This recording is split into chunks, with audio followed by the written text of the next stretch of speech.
dia, boa tarde, boa noite. Hoje a gente vai falar de dois temas relativamente novos no radar da estratégia corporativa, que são propósito e empatia. E a gente tem a honra de receber aqui duas experts da Ipsos. A Cíntia, se você pudesse apresentar. Cíntia, seja bem-vinda. Obrigada, prazer estar aqui. Eu sou a Cíntia Lin, eu sou a diretora que está à frente de uma área chamada Creative Excellence. A gente basicamente faz todos os estudos relacionados à saudabilidade das campanhas publicitárias, de propaganda, que é a voz, a porta-voz das marcas. Tá? Legal. E Miriam, seja bem-vinda, obrigado. Então, eu sou a Miriam Steinbaum, eu tenho trabalhado bastante na área de inovação da Ipsos, mais recentemente tentando olhar o negócio de um jeito mais cross, e estudo há alguns anos o mercado de beleza com particular detalhe. Legal. Eu queria começar com uma pergunta mais geral, assim, por que esses termos novos? Qual a importância? O que está mudando que a gente tem que prestar atenção, que tornou relevante essas duas palavrinhas que começaram a se tornar até mais frequentes do que deveriam, mas que são evidentemente muito importantes e têm lugar agora no... Então, eu acho que quando você está diante do ponto de venda, num supermercado, fazendo uma compra, você basicamente tem uma série de coisas que você compra muito automaticamente. Outras você para e pensa sobre elas. E tem, nesse momento em que você para e pensa um pouco, surgem algumas marcas que são queridas. O que faz uma marca ser querida? Eu acho que no mundo de hoje tem a ver com empatia. Com essa marca, conseguir conversar com você como um indivíduo. E olhar você para além do consumidor.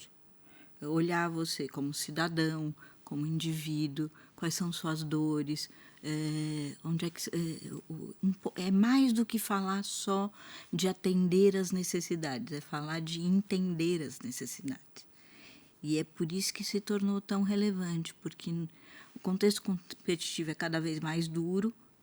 Vamos pensar uma marca de café. Café A, café B. É tudo café. Né?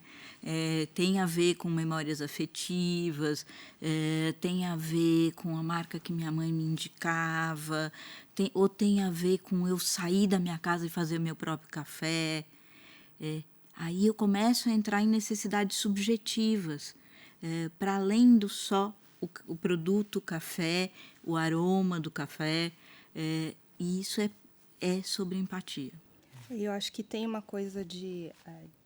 o efeito da mídia também ampliou demais o conceito de empatia, né? Se a gente for pensar, a gente estava falando há um tempinho atrás aqui, né? Se a gente voltasse, não muito tempo, 15 anos atrás, a gente já falava em humanização de marca, de persona, de personificação, e a gente trazia essas qualidades. E aí, o que acontecia? A gente ia para propaganda na TV, e o que a gente faz? A gente fala com a audiência. Tá? Então, tem uma via aí que muda com a rede social, que a gente não... As marcas não estão mais só falando, elas estão ouvindo também, faz parte do processo da empatia, a partir do momento que você consegue dar a réplica, a tréplica, e aí as marcas se veem aí vulneráveis e muito mais humanas, de alguma forma. A humanização, de fato, acontece nas redes sociais, tá? Porque é quando a gente, de fato, consegue interagir. Então, a digitalização, essa possibilidade de interação, ela traz a empatia de uma forma muito mais ardente. Antes, acho que era a simpatia. A simpatia para com a audiência. Agora, a gente está falando de empatia com o indivíduo. Porque a rede social, ela te dá essa possibilidade de olhar um a um, de personalizar, que eu acho que essa é a busca das marcas nos meios digitais, né? Eu acho que as marcas, elas fizeram um caminho, em que primeiro elas olhavam um consumidor, em que ele era basicamente um resultado de uma média, de um top two box, como a gente diz, né, como pesquisador, mas ele era quase um retrato chapado.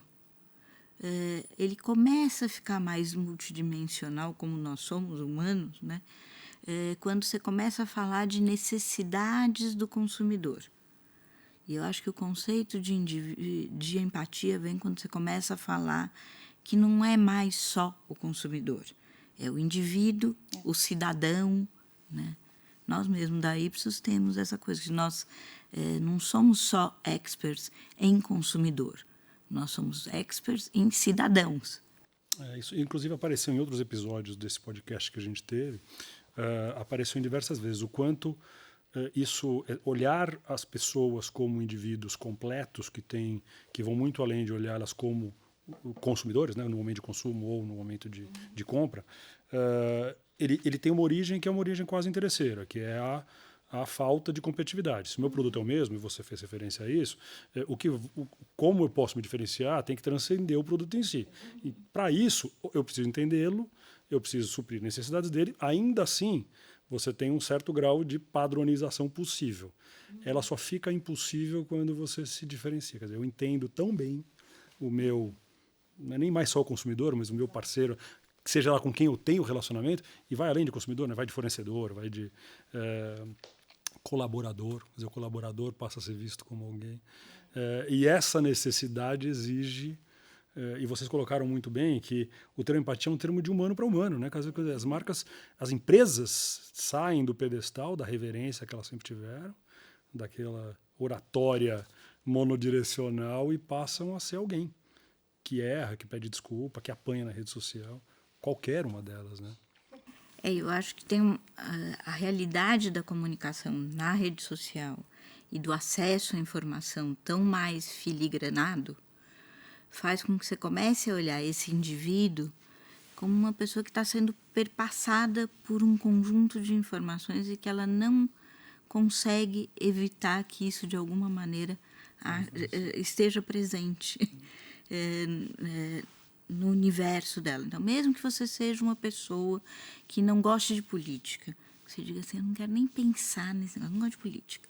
Não gosto de política, não gosto de políticos, não gosto do que está acontecendo na política no Brasil, eu quero pensar em outras coisas, eu quero pensar em arte, cinema, ballet, né? Não tem jeito, as coisas vão te perpassando e você pode até dizer assim, eu vou deixar isso aqui um pouco de lado. Mas até deixar de lado implica numa escolha. E essa escolha, no fim, lá na frente, de alguma maneira, vai ser trigger de outras escolhas que você vai fazer. Quer dizer, nós somos um. Não adianta a gente pensar em este é o meu lado consumidor, este é o meu lado cidadão, este é o meu lado pai, ou este é o meu lado... Cíntia, você comentou das redes sociais, eu tinha vontade de entender um pouquinho, porque esse talvez seja um fenômeno... não devia falar que é novo, para minha geração certamente é novo, mas de ramificações tão grandes que eu acho que vale a pena a gente conversar um pouquinho sobre isso. Como as marcas estão tratando isso, e a gente sabe que tem caminhos diferentes, estratégias diferentes, dentro dessa lógica de se relacionar, de passar um propósito e de ser empático, né, de compreender melhor seus parceiros. Eu acho que a gente, os últimos 4, 5 anos, a gente viu muita mudança na forma como as marcas estão lidando com o planejamento de mídia. Isso já começa não só com os nossos anunciantes, mas também com as agências, que começaram a se reinventar. Como é que eu divido a mídia da criatividade, por exemplo, né? Por que eu estou falando isso? Porque quando a gente descobriu os universos digitais, as redes sociais, a primeira grande descoberta para os anunciantes foi a programática. Você poder direcionar, é o sonho de todo marqueteiro, você direcionar e ter certeza do teu retorno do investimento, né? Então, no final, é isso. E aí, o que aconteceu nos últimos anos? Aí a gente olha para a nossa base de dados e a gente começou a ver que a qualidade criativa começou a cair.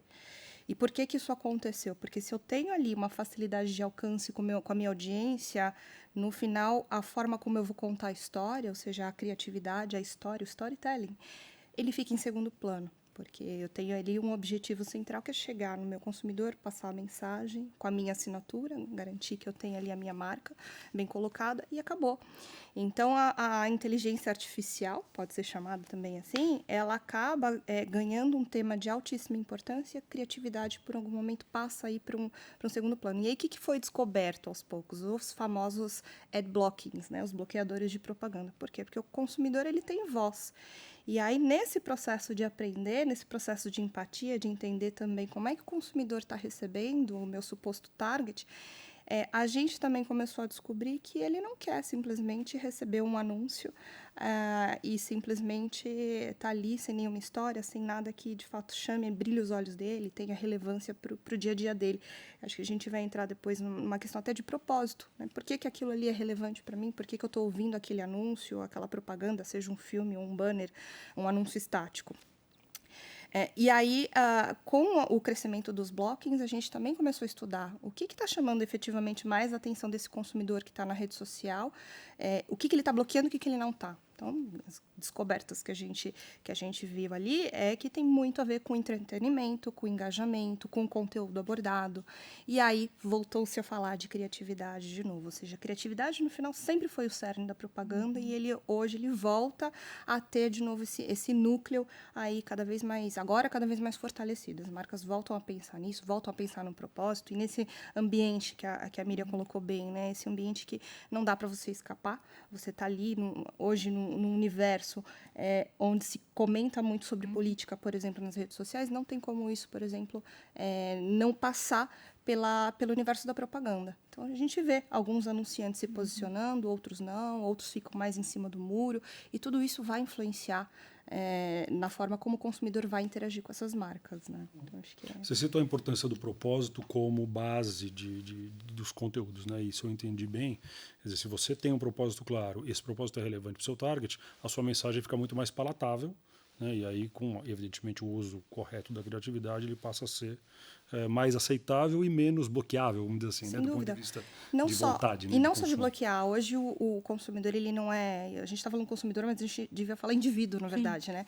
Ele atua também como um amplificador da campanha. Então, se eles gostam, eles retransmitem, eles passam não só no Facebook, no Twitter, WhatsApp, no Instagram, né? vai para o como a WhatsApp. gente recebe. Então, a gente acaba recebendo por todos os lados, por todas as telas.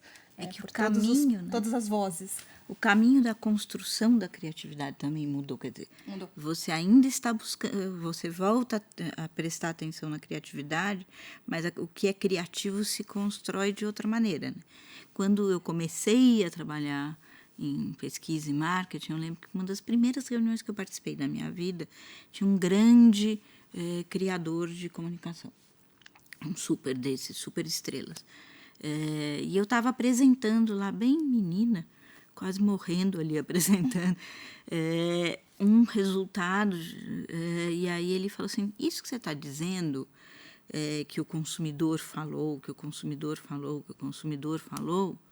fui eu que pus na cabeça do consumidor. Né?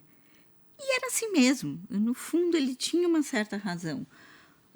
Eu acho que a grande transformação é que com mais acesso à informação e com mais voz para você enquanto indivíduo, ninguém põe nada na cabeça do consumidor que ele não queira.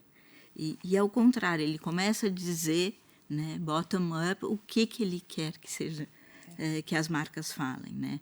Então, por exemplo, na indústria de beleza, por zilhões de anos você entrava numa discussão em grupo sobre cabelo, por exemplo. A primeira pergunta, o que é cabelo para você? A mulher dizia, é a moldura do rosto. Aí você falava, tudo bem, já entendi que é a moldura do rosto. O que mais? Eu não me identifico com essas mulheres da propaganda. Esse cabelo que aparece na propaganda não é meu, não é de ninguém. Como é que vocês fazem isso? Imediatamente era a segunda resposta, né? Como é que você faz para ter um cabelo que a mulher sinta que é de verdade? Já tinha o distanciamento, mas não tinha... Não tinha o diálogo, né? O retorno dessa mensagem. Né? E isso é de séculos atrás, quer dizer, hoje, demorou muito para a indústria entender isso que a gente ia ouvindo, e também para nós pesquisadores sabermos como formular e dizer para a indústria. Como dizer, olha, para além do que essa mulher está te dizendo, que ela não acredita nesse cabelo que voa desse jeito, que botou um monte de fotografia, um monte de vento, ela está te falando de algo mais. Ela está te falando de origem étnica, ela está falando que ela é brasileira, ela está falando de autenticidade, de representatividade. Entrou de novo a empatia, né? Mais Entrou do de que novo a o eu empatia. te ouço, é eu te represento como marca. Acho que isso é muito poderoso. E isso, a gente consegue perceber isso nas manifestações das marcas? Quer dizer, a gente lida aqui com tanto execuções criativas quanto novos lançamentos. Como é que as empresas e marcas estão reagindo a essa perda de poder? Que na prática é o que acontece, a perda de reverência, né? Acho que as empresas tiveram que repensar, e acho que isso envolve também a agência de publicidade no processo criativo, isso com inovação também, de literalmente ouvir mais. Eu li, recentemente fui no cinema com as minhas filhas e o Sonic, por exemplo, o primeiro trailer que lançou, o olho do Sonic era puxadinho, e aí o pessoal falou, poxa, mas não é assim. Foi A gente refeito quer inteiro. Eles refizeram inteiro a pedido do consumidor e fazia todo sentido, né? Então, esse processo de criação é uma cocriação com esse consumidor, com esse indivíduo que está ali, Na que está verdade, o próprio vivendo isso termo, com a né, gente, curiosamente, né? o termo cocriação, que ficou na moda 10 anos atrás, começou a aparecer, ele já demonstrava, né, a necessidade de você fazer junto. Exato. E a empatia depois veio permear e materializar isso de maneira mais forte. Né? Eu acho que há 10 anos atrás, quando a gente começou a falar em cocriação, a gente estava buscando formas de atender necessidades. Quando agora as marcas começam a falar em empatia, em propósito, a diferença é que eu estou falando em entender profundamente necessidades, e necessidades que vão para além do consumo, né?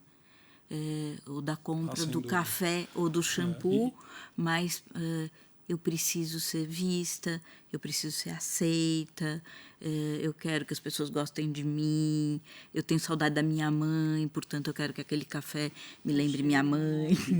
E é um reflexo social, quer dizer, a autenticidade, a individualidade, a gente falou aqui de trabalhar na média, que é como a gente fazia mesmo, né? A gente costumava se dizer que o que você precisava para vender é fazer um anúncio de 30 segundos, botar um produto no tal supermercado e você ia... e você atingia um público médio. O público médio não existe mais há muito tempo. E quando a gente olha algumas transformações sociais, eu acho que isso fica tão escandalosamente claro que é até interessante ver como é que a gente demorou tanto para perceber isso, que não se lida mais com média.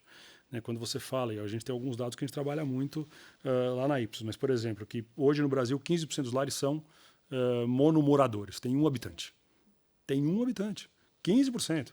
Já é maioria os lares que não têm pai, mãe e filho, por exemplo, que é o clássico de comercial, que a gente brincava que era comercial de margarina, que já é o clássico de... já não existe mais, já não é a maioria. Quer dizer, hoje há uma busca de autenticidade muito maior, e como as marcas demoraram para perceber. Ouso dizer que não é só as marcas, né? Se a gente olhar a questão de empatia, ela transcende isso e ela vai para a questão política, ela vai para a questão... A polarização política, para mim, é um caso clássico de dificuldade de se colocar na posição do outro, né? Mas a microsegmentação, e aqui a gente falou de duas coisas, falou de desenvolvimento e percepção dessa de perceber esta pessoa, estou olhando esse novo tipo de gente que é mais autêntica e que não é tão padronizado para caber na caixinha, e também falou que a gente consegue falar com ele de maneira diferente, que é a mídia programática que você citou e que já inclusive já está ficando mais ou menos, não vou falar antiga, mas já tem outras metodologias novas, né? Para gente atacar. Acho que é interessante isso que você fala, que eu acho que nesse momento de tanta polarização política, e que é um momento de autoexpressão do indivíduo, e das micropolíticas, das microquestões, das questões de representação que são sempre muito no nível do indivíduo, ou dos pequenos grupos, ou das pequenas minorias, é justo nesse momento que falta tanta empatia, né? De uma certa maneira é uma contradição, né? Um contrassenso, porque é justo nesse momento onde mais a gente precisa de empatia, onde surge a preocupação com a empatia, é onde a gente vê uma realidade tão pouco empática, né? Eu queria materializar também o outro ponto que a gente falou um pouco menos, que é a questão de propósito. Já não é um termo mais tão novo, eu acho que muitas empresas já aprenderam a incorporar o conceito de propósito em suas estruturas, em seus processos, em seus produtos e tudo mais. Mas tem alguma coisa que hoje talvez seja mais preocupante para as marcas, é o quão forte, o quão intenso você é na manifestação do seu propósito. Porque isso reflete, num contexto de polarização que a gente estava falando, em alienação de um grupo. Quer dizer, se eu me posiciono em alguma coisa, muita gente vai discordar de mim, e as redes sociais dão voz a qualquer coisa, e os haters que estão em absolutamente qualquer manifestação, eles podem acontecer. Eu queria ouvir de vocês o que vocês acham da primeira questão de propósito. Eu acho que de ter um propósito que se identifique, que se posicione como marca. Acho que a gente concorda que ele se manifesta, seja em produto, seja em comunicação, sempre de maneira... Ele dá um norte muito interessante, né, para as organizações. Mas a manifestação ainda é uma coisa que pode gerar muito medo, em especial em um cenário em que é enorme a chance de dar errado, de alguém discordar, de alguém gritar, de alguém se incomodar. Eu queria ouvir vocês qual é a regra do jogo, se é que há uma, e como as marcas devem olhar a necessidade de se manifestar mais nas causas que aparecem, nas circunstâncias, seja de notícia, seja de situação social, versus os riscos de você fazer isso. Acho que... Quer falar? Não, então, o que eu acho, assim, acho que a grande regra é ser genuíno e absolutamente verdadeiro. O propósito, quando ele vem só como um argumento, como uma fachada, uma maneira de se comunicar com um determinado target, mas que não está firmemente enraizado na prática e no cotidiano de uma empresa, em tudo que ela faz, né? Desde quando ela, nas suas políticas de recursos humanos, até o jeito que, se ela tiver uma loja, que ela organiza uma experiência em loja, que ela trata seus funcionários, no dia que ela faz uma obra, como é que ela trata os pedreiros que vieram, tudo isso pode simplesmente ser águas, né? Pode até virar contra ela. Então, a questão do genuíno é extrema como grande regra. Eu acho que escolher não entrar em algumas polêmicas é bastante legítimo, especialmente se essas polêmicas forem muito maior do que você dá conta de depois realizar e de garantir com legitimidade, de forma genuína, para valer, né? Por isso que o que eu tenho visto é que, em geral, as grandes empresas escolhem como propósito grandes macrotemas. É quase num nível muito da grande missão, como a gente antes falava, né? Ainda é muito macro, exatamente para não entrar nesses territórios muito minados. E depois, nas pequenas ações, é que, de fato, a coisa vai se executando. E é na pequena ação que entra a questão da empatia. Né? Então, é quase como se as duas coisas andam muito juntas. E a comunicação anda junto também, né? Se a gente for pensar, essa coisa do propósito, ela volta a ficar quente porque o consumidor começa a pedir uma voz para ele. Então, antes de voz para o consumidor, eu passo a ser a voz do consumidor, eu como marca. Então, até que ponto eu posso ir? E aí entra uma questão ali de pensar quem eu sou como marca. Ouvindo vocês, eu fico pensando que as marcas, as empresas, elas têm um papel social que vai muito além do posicionamento, né? Uhum. Da mera atribuição comercial que uma empresa evidentemente tem, mas ela está ocupando um espaço que as instituições estão deixando de ocupar. Seja a política de representação, seja de religião, a escola, a família, essa transformação deixa um vácuo. Quando você fala a voz da pessoa, é isso que eu entendo. Quer dizer, a voz dele, que era traduzida por instituições antes, não é mais. E as marcas têm um papel nisso, né? E o ficar em cima do muro acaba sendo um posicionamento. Também. Que vai ser julgado ou não importa, mas é um posicionamento, não deixa de ser. É um local. Mas o quanto o consumidor, aí a pessoa, o indivíduo, né? E tomar cuidado com a palavra consumidor, mas o brasileiro, ele toma decisões com base nisso. Vocês percebem isso como uma realidade já? Eu acho que sim. Eu acho que não é no mesmo nível do que a gente vê, por exemplo, eu fui na França. Por que não? Por que não é? Qual que é a razão pela qual o consumidor brasileiro é menos influenciado? Eu acho que tem a ver com os limites da gente do ponto de vista de educação. É um país muito menos educado, com muito mais carências absolutas, né? Em que quase não... Quando você não tem nada, é muito difícil ser tão seletivo, né? Então, tem uma questão da carência, da miséria, da falta, e da falta, inclusive, de educação, né? Mas eu acho que a realidade de que isso vai crescer e vem crescendo é inexorável. Né? Eu fiquei prestando muita atenção nessa viagem recente para a França, que não é que eram 99% das comunicações tinham um apelo à sustentabilidade. 100% das comunicações tinham um apelo à sustentabilidade de alguma maneira. E aí tinha um segundo tema que eu não tinha visto ainda no Brasil, que começa a ganhar muita relevância, que vem junto com sustentabilidade, que é a questão da origem na produção local. Eu fiquei pensando, será que isso a gente vai um dia ouvir no Brasil, que em vez de ser uma marca internacional, ao invés da globalização, ao invés de tudo isso, eu quero o pequeno produtor local? Né? Então, quer dizer, tem temas e as coisas vão vindo. Em beleza, há 2 anos atrás, se você falasse para uma mulher brasileira que está aqui um produto, um creme para o rosto, que ele é feito de manga baiana, o consumidor dava uma risada na tua cara, basicamente. Eu falava, não, quero super isso tecnologia, né? Molécula, princípio ativo. Não quero nada disso. Imagina a manga da Bahia que tem ali na porta, jogada no chão da minha casa, no quintal da minha casa. E hoje já se valoriza esse tipo mas de está mudando. E em 2 anos muda. E aí são pequenos triggers, né, que trazem de volta. Não era importante até ontem, mas de repente começa a ter canudinho na barriga da tartaruga. E a minha filha ficou tão impressionada com isso que eu começo a escutar. É o inexorável vindo. Né?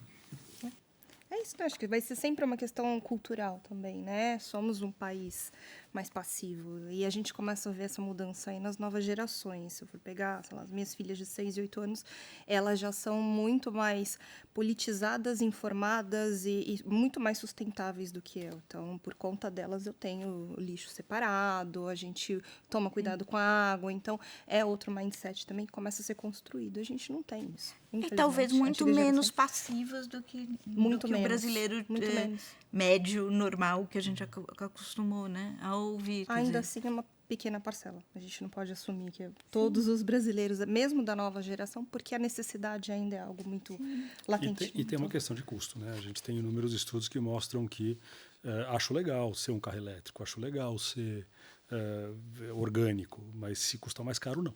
Sim. A gente tem vários estudos que ainda tem uma... E a Ipsos soltou, inclusive, recentemente, agora no começo de fevereiro, a pesquisa O que Preocupa o Mundo. No Brasil, as preocupações são as preocupações de sobreviver durante o dia. Saúde, violência... São necessidades básicas. São necessidades básicas. Né? Quando em outros países você nota uma preocupação muito maior para temas mais contextuais, de projeto de país, de que fala-se mais de, por exemplo, de preocupação de degradação moral, se fala de saudabilidade, se fala de meio ambiente, se fala de outras coisas que transcendem o dia a dia. Né? É triste a gente ver o quanto a gente ainda reage a essa realidade mais dura. Né?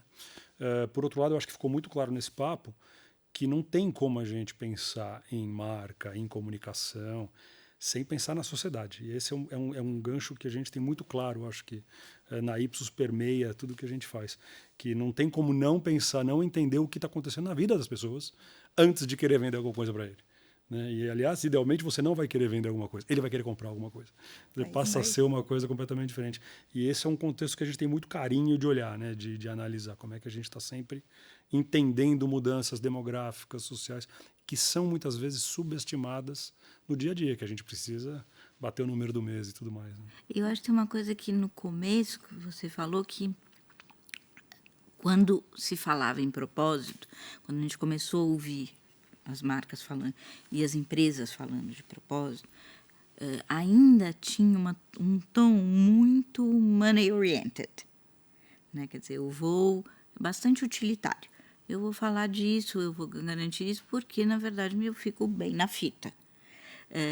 O problema é que quando você entra, você vai sendo tocado por aqueles temas, né? E você envolve uma comunidade que está em torno de você.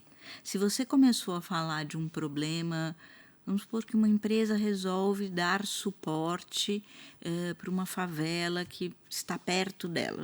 O que o Einstein faz, por exemplo, com a favela do lado dele. Mesmo que no início fizesse só por uma questão... Um hospital, não um cientista, né? Você tá falando. O Einstein hospital. Mesmo que no início fosse muito mais uma questão de conter alguma dificuldade dos pacientes chegarem lá, no próprio hospital, ou manter uma relação mais cordial com a favela que está do lado, os médicos começam a interagir, as enfermeiras começam a interagir, essa população começa a chegar até o hospital e a realidade se impõe e, no fim, fica muito de verdade. E, no fim, você está tomado por aquele propósito, né? Acho que você acabou de trazer o último ponto que a gente podia abordar, que é o colaborador, né? A importância desse cara como seu representante. Num caminho de consumo que vai cada vez mais para a servificação, quer dizer, que o serviço, a experiência é cada vez mais importante, a postura dos colaboradores e alinhamento deles com o seu próprio propósito passa a ser tudo. E hoje a gente está vivendo um momento de dificuldade enorme de retenção de grandes talentos, muitos deles em função de propósito. A gente vê isso universalmente, em todo lugar, em todo tipo de empresa, em todo o país. O quanto essa questão, mais uma vez, se espalha e permeia absolutamente toda a estratégia de uma organização, qualquer que seja ela. Acho que esse a gente falou aqui de tanto tema, né? Mas se eu puder tentar condensar a importância da gente entender a influência social do que a gente está vivendo em cada uma das nossas ações e fazer isso de verdade. O nosso tempo está acabando, mas eu acho que fica aqui esse sobrevoo para depois a gente poder entrar em maiores detalhes, tanto assunto bacana que a gente tratou aqui. São belos Cíntia, temas. muito obrigado. Miriam, Obrigada muito obrigado. Obrigada. Obrigado mais uma vez por esse podcast. Até o próximo.